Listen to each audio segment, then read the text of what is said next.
Welcome to Known Through Connection. I'm your host, Jess Collicott. Known Through Connection is a podcast built on presence over performance. Not that performance isn't important, but presence is where connection is built. And today we get to build a connection with our guest of episode 17, Jason Hamer. Jason, welcome to Known Through Connection. Thank you so much, Jess. Thank you for asking me to be a part of this. I really appreciated our prior conversation, and I'm excited to do this. Yeah. Well, Jason, it's an honor to have you. You and your family have been through a tremendous amount, and I've been able to follow some of it on your social media and some of what your wife has shared between your cancer journey, owning a business, and other things that I'll let you share. You have faced a tremendous amount of hardship and adversity, and yet I think, from what I can tell, really found your core values through this time, your more of your identity. And I think you have a lot of perspective to share that will be valuable for whoever's listening to this episode. So thank you. I'm honored that you would choose Known Through Connection and be on the episode. Absolutely, I'm happy to do it. So, Jason, just to let other people know, sometimes we hear that people like to hear the connection unknown through connection. I think our wives first connected through church. Katie and Jill connected, and then I went through a little bit, not the same in any way, shape, or form as yours, but a little bit of my own hardship last year. And I think, as I understand it, our wives kind of connected over some of our stories being a touch similar. And then you reached out and said you would like to connect. And I think that's kind of where things originated. Is that fair from your understanding? Absolutely, yeah. Katie definitely recommended that I reach out, and I, you know, both of us just really appreciate hearing people's journeys and authentic stories as well too. And whatever that journey is, I think it's amazing to see what people have gone through, overcome, and Yeah. kind of how who and how they've trusted through that process. So Yes. It's been Known Through Connection has been a fun journey to um, be able to highlight stories like yours and other guests who are willing to share um, what they've been through. So it's been a fun journey over the last year. Something that came out. This podcast came out of hardship. It was not something that existed before. I lost my job, and I'm glad to be able to create the space to shine the light on people like yourself. So, Jason, I want to get into having you share whatever you're comfortable with and a little bit around some of what you and your family have had to face and take on and have faith through your journey over the last good year or so. But can you just set the stage for us? Where were you at before, as you said in our call, the stools started getting knocked out? Where were you? You were very stable, seemingly successful. How was life? Can you bring us into that place? yeah, absolutely. So kind of before it all began, I was had a long time successful career in banking, and going through all the way from a teller on up to managing branches and teams, and then divisions at another bank. Learned so much, and got connected with so many amazing leaders and people throughout that time period. That corporate world did sort of take its toll on my ability to be present for family and the people that were most important. And through that, it just caused a lot of stress over that time period. And um What caused the stress? What so was it just demand time? Was it I think it was demand time. I personally had kind of a professional lack of boundaries in terms of I felt like I needed to be everywhere and everything for everybody. And, I was someone that came into the banking world and professional world with no college degree. So I always kind of carried that on my shoulders. of, Mhm. I've just got to work twice as hard as the next guy just to be relevant. And while it served me well to a point, it got to the point where, I was, got to the point of diminishing returns personally. I can relate to that. I do not have a college degree myself, and having been a professional and, um, reaching that executive level, I can't speak to those who do have a college degree, but I know those of us who don't have a college degree, there's a little bit of a chip on the shoulder of, oh, I've got to do just a little bit more. So I totally understand that. I relate to that. So, but, and through all of that, um, I've got 2 daughters, and,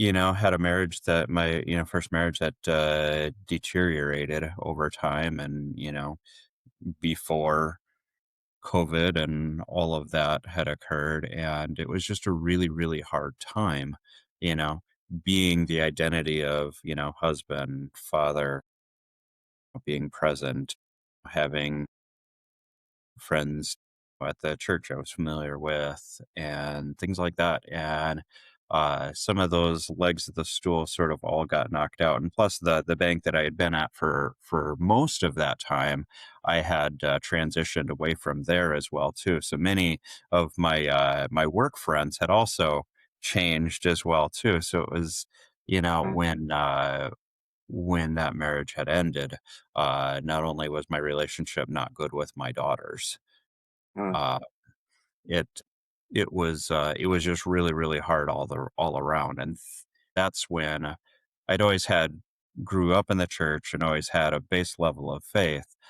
It wasn't until I really, really needed to rely on that until these, occurrences just sort of crushed me as a person, that it's just mm, like, okay, I have no other choice but to rely and trust. mm. And my parents, my siblings are just absolutely amazing through this journey. So I learned kind of who I could lean on through hard times. Yes, I can relate to that. The hard times in life that you don't anticipate are a crucible for us as individuals, and also reveal those who are truly in our corner and those who are not. Mhm. Mhm. Absolutely.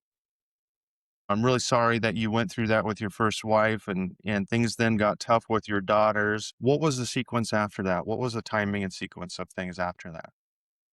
So with that, I just had to make a decision to just show up for my daughters, whether they wanted me to or not, and just fighting for my time with them. And it took years to just kind of rebuild that trust after I kind of left the situation. And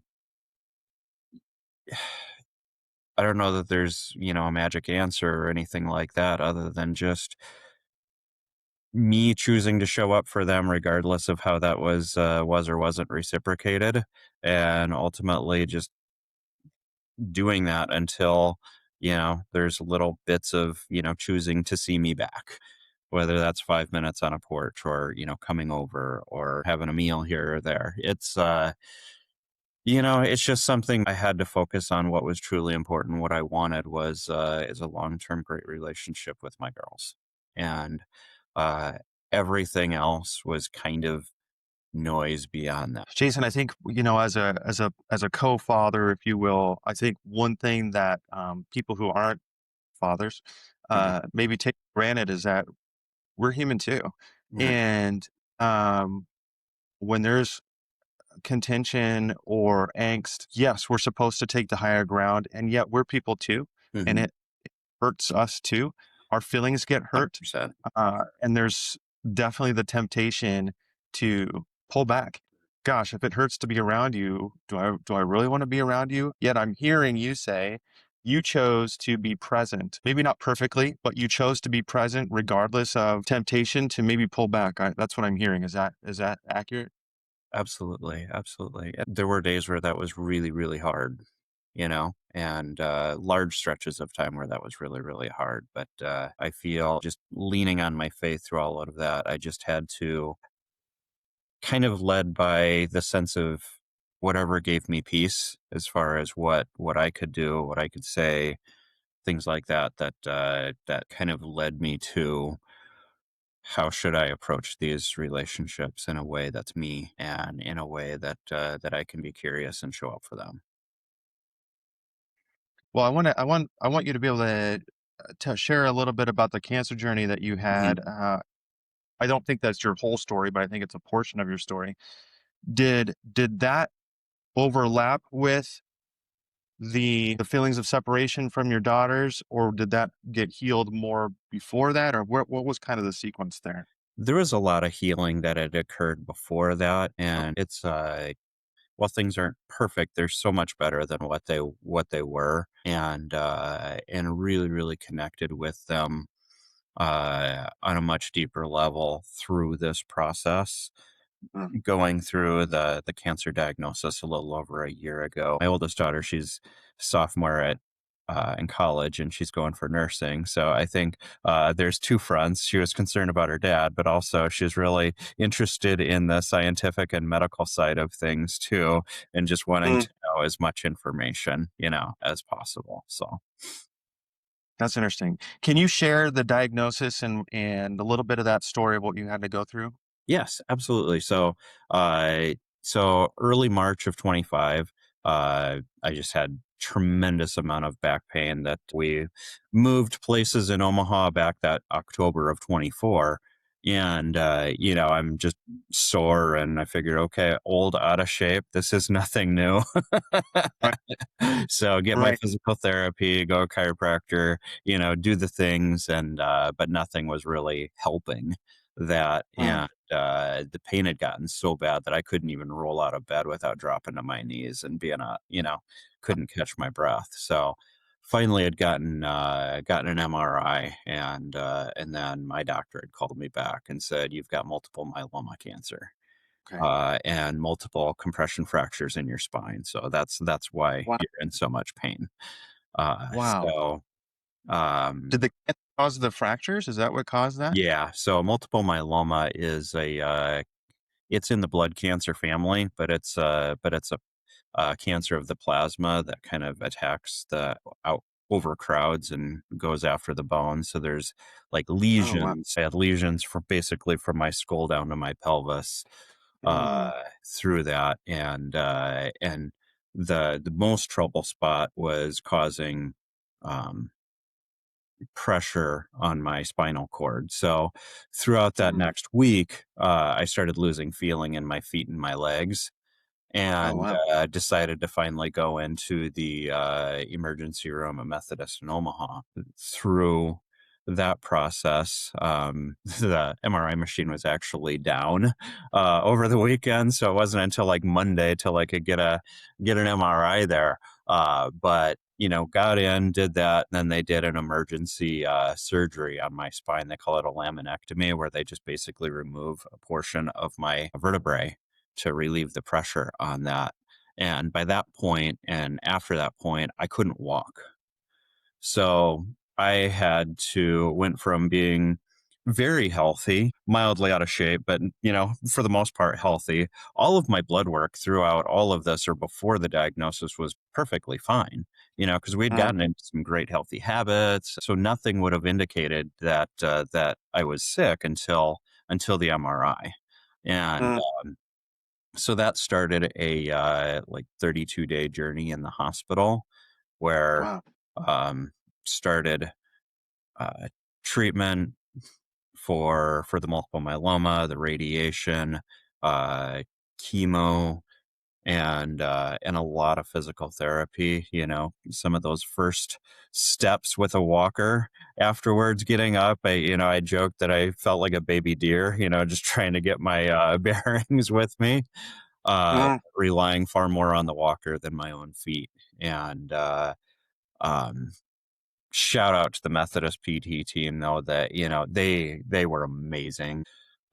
Pushed me in all the areas, and through that month, was able to get back home, walk up some stairs very very gingerly, but uh, it was really, really hard, and, there were days that, everything was happening so fast in the hospital that it's like before I had a chance to process anything, the next thing would happen. So So after my surgery, the day after, I was in like CT getting a scan, and I was like, I couldn't catch my breath. And come to find out, I developed a pulmonary embolism, and the whole right lung was blocked, and I had blood clot in the lung and my leg. And just like, okay, just keep it coming, I guess. And then finding out that there not only was it multiple myeloma, but there were high risk factors to that. When they get like the genetic sequencing of the actual disease. So, of the cancer cells, the thing that the gene that fights cancer, I don't have that, having to Wow. rely on the medication. And thankfully today I don't have the active cancer, but when multiple myeloma returns, because to this date there's no cure for it, but we just hope to keep it at bay for a long time. Okay. Um, it's just something that we've gotta aggressively treat. And uh, it's something, a journey that I've had to rely heavily on my faith, my family, my mom and my siblings and Katie and my girls, her girls have all been tremendous through all of this. Yeah. What a blessing to have that support. But Jason, I do want to ask you, while my faith has become very important to me, there have been moments not where I doubted, Hmm. but where I questioned. You said your faith is very important to you, has your and carried you through a lot of what you've gone through. Was the faith always positive, or were there moments of doubt and questioning? There's definitely been moments of doubt and question. Yeah. Through through this all, it's like, try to be a good person, try to help people, things like that. So why is this Mhm, happening? And mhm. trying to make sense of it all is really, really hard. Um, but and having the days where just faith can be strong, and it's not the questioning of the faith, but it's just questioning as to why this is happening, and just, okay, I feel like I've learned my lesson. Can we move on now? Right. I yes. Am I yes. Yes. Am I that dense? Does it take this much? Yes. Yes. Yeah.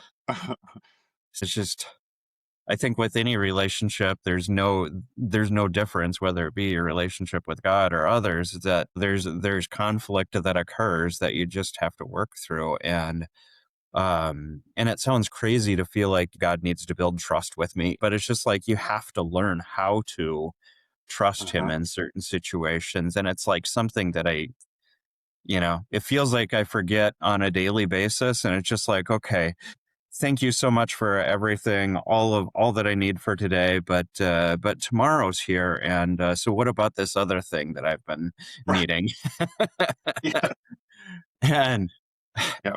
I don't know. It's the human side of us for sure. Mhm. Jason, you and I have both been entrepreneurs. You've made it, in my opinion, farther than I have. Yet, I think you know, I think about trying to start a business this last year and how hard that was, and the stress that it caused myself and my family. And what is one more layer on top of everything you've had to go through last year? You're running your own business in the middle of a cancer treatment and diagnosis. Can you talk a little bit about that? Yeah, and there's a lot of hard that comes with that, just being in like year 3 of our business, because this is primary income for our family. Mhm. And so to lose the ability to go out and try to network and meet new clients and things like that, it's just there's literally nothing that I can, do with that. But uh for existing clients, we actually did virtual calls from my hospital room. And while the Wow. nurses got a little annoyed with that, number one, I love the work that I do, and it brought some sense of normalcy throughout Mm, through the storm of everything involved. And also we've got bills to pay too, so trying to keep that going and to try to not lose touch and sight of that, because there's no plan B here. It's something that I feel like everything that I've done up until this point has led me to the coaching work that we do now, of helping business owners to be able to build the businesses that reflect their strengths and values and how they want to serve others. That's amazing. I mean, Jason, like I said, I have spent a little bit of time this last year working to get my business off the ground. I also learned how hard it is, and um, I can't imagine to suddenly not be able to go out and network and running my business from a hospital bed. I can't imagine that. That is, there's, I don't know how you felt in that moment, but from where I stand, so much strength in your ability to find the determination to keep going in your business to provide for your family. I'm guessing there were people who were second guessing what you were doing, the nurses at least, of saying, you need to stop, you need to rest and recover. And yet you're like, hey, I got to provide for my family. And yes, you enjoy it too, but to get up and well, you couldn't get up to get up and uh, keep doing that. That is such an incredible display of strength. So And thank amazing. you. It certainly didn't feel like it at the time. It was just more so, okay, what is the next thing that I can do? There's so much that was like taken from like physical abilities and things like that at that time. It's just like, okay, what can I do? And what does today look like? Because it wasn't until like a while later that I had really had a chance to process everything, and there's still, still moments of trying to process everything, but trying to take a look at everything as such a big, all inclusive picture was just too hard. I just had to Mm, focus on kind of what was the next thing to do. mm. Um, one of the things when we talked before this episode was you have some core values to you as an individual. Mhm. And I believe those core values, if I understand right, came out of your journey that you've been on the last couple of years. Can you share what those are and kind of how those came about? Yes, absolutely. So my two core values personally are authenticity and understanding. And it's something that we work through with our clients through our business, just because Katie and I, who own this business together, um, realize it's so vitally important to not only know what you stand for, but also kind of define it. Mm, And authenticity came up with me and resonates so much with me is um, not only when I see it and don't see it in others, and I've, was lucky to be around so many tremendous leaders and also had experiences of the other, that I could tell when people were truly present for me and truly wanted to, what it was that, what I was struggling with or trying to accomplish, but even more so, authenticity within myself. Because growing up, I mean, I just didn't know better, in that prior, marriage and time as a father. It's like I had work me, home me, mm, dad me, husband me, church me. It just gets exhausting after a while. And it's not like I was a completely different person, but you just get different variations of yourself.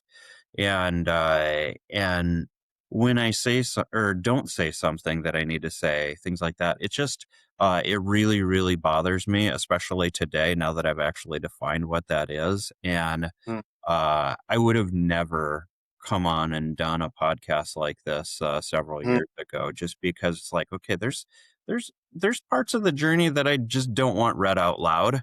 And mhm, and being authentic doesn't mean that everybody gets every part of me.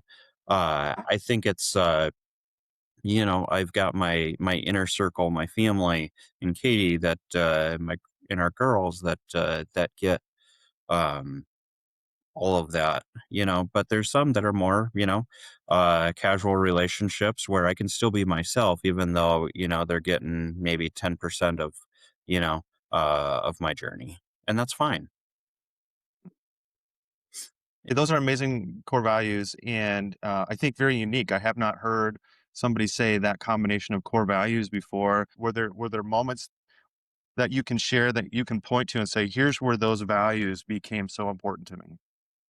So I think the authenticity, that's more of a lifetime thing that built up to that. The understanding piece really came. Uh, it's also one of Katie's core values as well too. So she really kind of helped me, well, for lack of a better term, understand what that looked like. And through the Mm, health journey in the hospital, I mean, I could tell when a nurse or doctor came in and they're just checking boxes, or the ones that came in that were truly interested in getting to know who I was, how I was feeling, and what they could do. You know, the understanding piece that comes with that mm, is really, really important too. You know, who's actually taking time to empathize with the situation that we've been in or that are in, and trying to do things the right way, just needing a little help here. The places that have worked with us and have been shown understanding for that, it's just I'm so incredibly grateful for. mm, And mm, on the flip side, you know, the ones that just like haven't cared, just like, okay, well, I guess I know, you know, where we're doing business in the future. mm.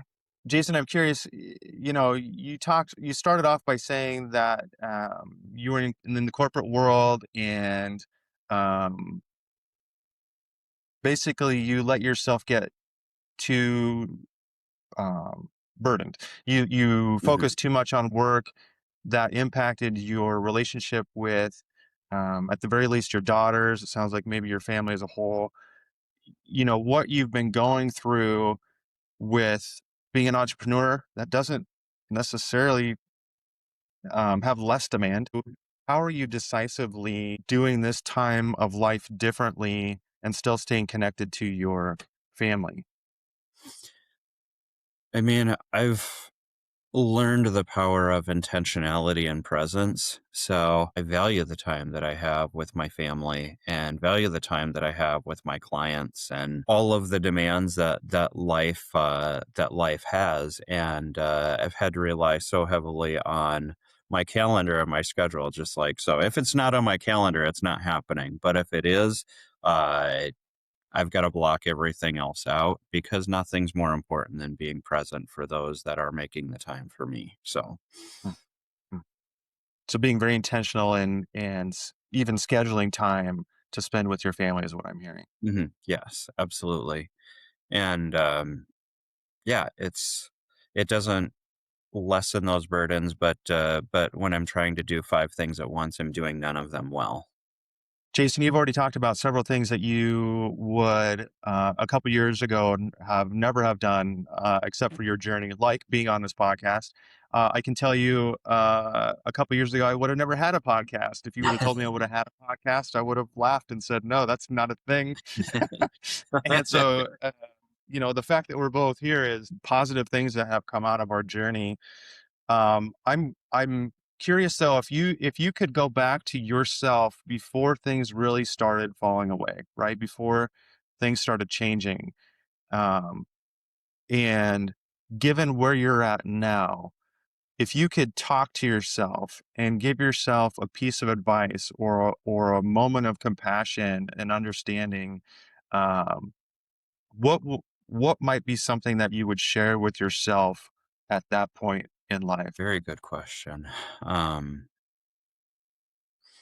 I guess on the surface, I am a firm believer that, I've got joy today. So it's hard to, I don't, hard to go back and change anything. But I think uh, through that authenticity piece, it's just like, be yourself. Don't be afraid to ask for what you want and what you need. And to just to be present for your girls, you know, Hmm, and, uh, above all else, certain and work stressors can wait hmm, because um, spend all my day and all my energy tackling things that that matter to some, but aren't the things that matter most at the end of the day, which is being present for family. Mm. Thank you for that perspective. And I'm also wondering, you said to basically have I'm paraphrasing a little bit, but have the courage to ask for what you need. Um, what does that mean to you to be able to ask for what you need? What does that mean? I think, and I'm going to group all Midwesterners in the same thing. It's like we don't want to inconvenience people based on something that that we want, but I think those relationships that are truly important to us, I think it's important to say, hey, this time really doesn't work for me to do this. Can we schedule something at another time? To be willing to put boundaries and express what works best for you Hmm. in your priorities and finding alignment and still saying, I'm going to help. I still want to help you, but now is not the best time. So Hmm. being able to put that out there is what I'm hearing you say. Yes, yeah, and being able to ask for and receive some help throughout this past year. Mm, It killed me to see other people mowing my lawn over this last year. Now it's not a nice lawn by any stretch of the imagination, but it's just something that I do, and I'm so incredibly grateful for the mm. people that helped out and stepped up and cleaned gifts along the way, and it just is so incredibly humbled and grateful for all of the help. But it was something that was hard for me to ask for and also receive. Um, Jason, can you share just a little bit about your business? What is the name of the business and what do you and Katie do? Yeah, so it's Hamer Business Toolbox. Uh, Little play on our last name. A lot of people call it Hammer, but it is Hamer. Uh, so that's part of the toolbox name. The other piece of that where that name originated from was that there are no shortage of tools and resources that are available to people out there, but it's so confusing. And how do I navigate which ones are right for me? So Mm, we've got a passion of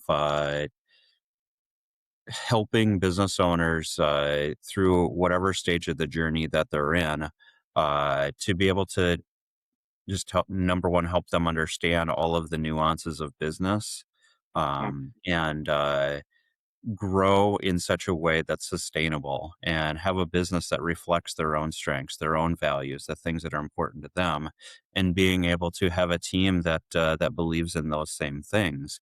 To be able to have great success moving forward and to be able to earn enough, and also be present for the people that matter most. So they can go to their kids' game, they can go on a vacation, and things can operate well, when they don't have to be there 24/7. I don't feel like there's a one size fits all solution to businesses because mm, I found that every business owner is unique. Their business is mm. unique, and they all have different challenges. And it is very obvious that you have lived probably more hardship than others, many others, in terms of running a business, keeping a business afloat in the midst of all kinds of, I'll say, distractions, Mhm. um, hardships and things that are vying for your attention, and also balancing, keeping your family together, keeping your health together. And so it's very clear that you bring proven experience, and I'm sure very valuable for the business owners that you work with.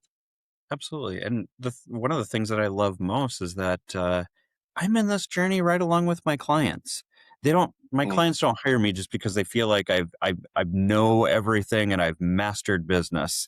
mm. It's things are changing every single day, and it's the power of just doing it together that really leads to the most. I mean, I'm not telling my you know, clients how to what to do in their business. It's just a matter of helping guide them through what the next, right thing to do is based on what their goals are. Well, Jason, thank you for sharing just a touch of the journey that you and your family have been through. I know we've just skimmed the surface a little bit as far as what all you have been through. And I know there's a tremendous amount of depth to what we just kind of skirted across. But thank you for sharing that with us. If you had one just word of encouragement for somebody who's facing things that feel overwhelming and it keeps kind of coming left and right for them at this moment, what would be a word of encouragement that you would have for them? Find the people that are on your team and lean into them, and because you're going to need them. Very true. That's been so important for me this last year. And it is affirming for you. I'm going to paraphrase it a little bit to say that you need to find your people and stay connected to them. Be connected to those who are in your corner. Uh, so thank you, Jason. Last question. How Yeah. can if your story has resonated, which I'm sure it has with others, how can people best connect with you? What would be the best way to connect with you? Um, I'm on Facebook, although I don't post a whole lot. Jason Hamer, my personal profile, and Hamer Business Toolbox, our business. But also, if people are interested in having a more intentional conversation about their business, they can visit our website, hamerbusinesstoolbox.com. And love to grab coffee or meet virtually, hear other people's stories or their journey through business and entrepreneurship. I'm on LinkedIn as well too. Sometimes that's an easier way to connect with me. So Well, thank you, Jason. Thank you for sharing a portion of your journey, for sharing your core values, for sharing your perspective. You've been through a lot, and thank you for giving us the gift of a little bit of the perspective that you've gained through this entire journey. thank you so much for having me on this. I so enjoyed connecting with you and just learning more about your journey and your story. And yeah, I'm so looking forward to just staying connected and appreciate the opportunity to share a little bit about mine. Thanks, Jason.